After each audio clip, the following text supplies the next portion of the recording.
Okay, now we're on to baby step number 2.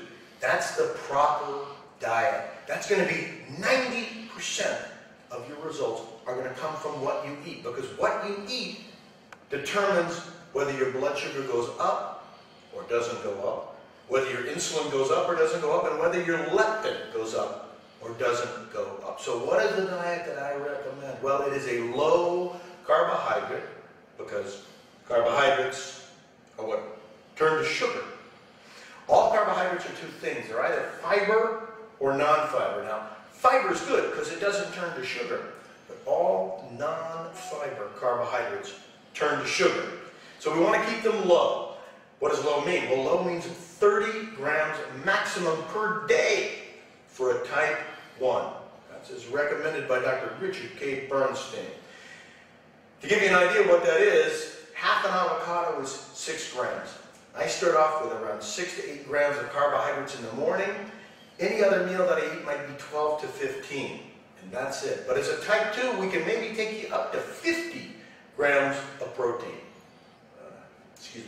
Grams of carbohydrate. Now, you know, the average American eats about 250 to 300 grams of carbohydrate a day. We're bringing your total down to 50. That means getting it mainly from highly nutritious vegetables. Okay? You're still going to get lots of things to eat, but this way is going to be able to keep your blood sugar down in the normal ranges. It's also going to bring your insulin down to normal and leptin down to normal. That's carbohydrates. Now protein, we're going to keep that moderate. And what we do is, how much protein do you need? Well, let's look at your lean body mass. That's you without any fat. We're going to cut that in half. So let's say hypothetically you're a 150-pound man or a woman, and you have 40 pounds of fat on you. That brings us down to 110. Half of 110 is 55. So that's going to give you your maximum amount of protein.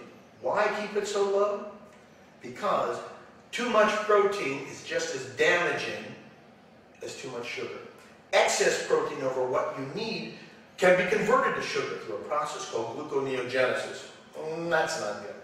So we got a low carb, moderate protein, and we're going to be high beneficial fat. Okay, what is a beneficial fat? Well, that's saturated fats on butter and ghee and coconut, lard even.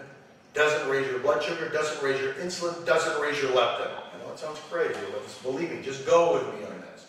Also, monounsaturated fats like avocados and nuts, nut oils, things like guacamole, olives. Those are great for you because, again, they're not going to raise your blood sugar, they're going to heal your body. Okay? So now you know what the diet basically is. Just look at whatever you want, go to nutritiondata.com, and they will tell you the breakdown of fat, protein, and carbohydrate. Get them in these numbers, and what's going to happen is you're going to then stop burning glucose for fuel, sugar, and you're going to start burning fat for fuel. And after you're done burning the stuff that you eat, you're going to start burning the fat on your body. So you will actually gain weight if you are underweight, like a type 1 can be. Or if you're a type 2 and you're overweight, you're going to start burning your fat. Remember, people aren't fat because they eat fat. They're fat because they can't burn it. I'm going to turn you into a fat burner. And that's the key.